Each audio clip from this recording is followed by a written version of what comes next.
Hello সবাই। আমি কি করছি?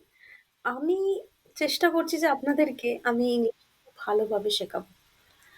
যদি ভালোভাবে শেখাই তাহলে আপনারা ইংলিশটা জানবেন। ইংলিশটা যদি জানা থাকে তাহলে জবের ইন্টারভিউ, পড়াশোনার আ সোশ্যাল ইন্টারেকশন সমস্ত জায়গায় একটু বেটার ভাবে বলতে পারবেন, তাই না?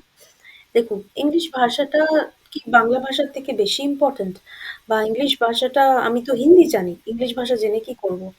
বা আমি যেরকম জায়গায় থাকি সেখানে ইংলিশ অতটা দরকার পড়ে না। এই থটস গুলোকে মাথা থেকে একটু বাদ দিন। ইংলিশ সব জায়গায় দরকার পড়ে। ইংলিশ ভাষাটা জানলে আপনি অনেক জায়গায় হয়তো অনেক সমস্যার থেকে বেঁচে যেতে পারেন। ঠিক আছে? Stay tuned. আচ্ছা, আজকে একটা নতুন ওয়ার্ডের মিনিং চট করে শিখে নিই। accomplice, accomplice, A-C-C-O-M-P-A-C-C-O-M-P-L-I-C-E, accomplice। তো accomplice কথাটার মানেটা কি? accomplice কথাটার মানেটা হচ্ছে যে ধরুন আপনি কিছু একটা ভুল কাজ করলেন।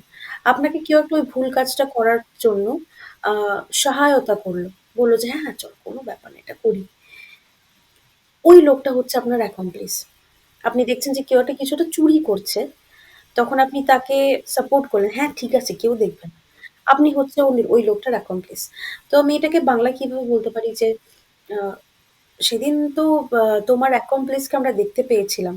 যে তুমি তাদের বাড়ির বারান্দার পিছন থেকে চাবিটা চুরি করছিলে এবং সেও তোমার accomplice তোমার সাথে ছিল। বা আপনি ধরুন একটা বাংলায় কোনো ডিটেকটিভ সিনেমা দেখছেন এবং আপনি নতুন একটা আ ইয়ে দেখলেন, নতুন একটা আ ডায়ালগ শুনলেন যে যে আপনাকে তো ধরবই, আপনার accomplice কেও ধরা পড়বে। মানে হচ্ছে যে আপনি তো ধরা পড়বেনই, মানে পুলিশটা হয়তো চোরকে বা পুলিশটা হয়তো আ যে ধরুন সিরিয়াল কিলার বা ধরুন কোনো একটা বাজে মানুষ তাকে বলছে যে আপনি তো ধরা পড়বেনই। তার সাথে আপনাকে যে সাহায্য করেছে সেও ধরা পড়বে। ঠিক আছে? ইংলিশে কি বলতে পারি যে we have an accomplice who can ruin the game. আমাদের একজন accomplice আছে।